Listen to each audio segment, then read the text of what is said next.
विधान भवनाच्या पायऱ्यांवर विरोधकांनी या ठिकाणी आंदोलन केलं. मी कोण आहे? मी दरवाजावर उभा आहे का? मला काय करायचंय? पक्षाची आगामी काळात विधानसभेमध्ये ताकद वाढवण्याकरता बाकीच्या सगळ्या गोष्टी मेहनत करणार ना.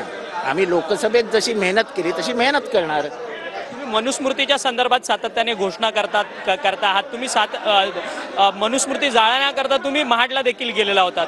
हे सरकार म्हणतंय, अजित पवारांनीच या सगळ्या संदर्भातलं त्यांनी वक्तव्य केलं की मनुस्मृतीची 4 श्लोक आम्ही घेतली नाहीत. विचाराधीन असताना सातत्याने टीका केली. विचाराधीन कोण म्हणाले हे? कोण म्हणाले हे? अजित पवार जर म्हणाले असतील तर मी त्यांचा धिक्कार करतो. तुम्ही मनुस्मृतीचा विचार तरी कसा करू शकता? दुर्दैव आहे. आता नाही म्हणताय कारण का हे महाराष्ट्रभर गेलं.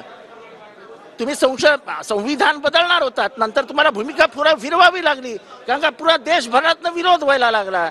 आता मनुस्मृती जर स्वतः अजित पवार म्हणणार असतील विचाराधीन होतं तर मी अजित पवारांचाच धिक्कार करतो. शशी थरूर लोकसभेमध्ये आपला शपथ घेत असताना जे अध्यक्ष आहेत, लोकसभा अध्यक्ष ओम बिर्ला यांनी संविधानाचं नाव नका घेऊ असं त्यांनी टोकलं. संविधानाचं सातत्याने ते नाव घेत होते.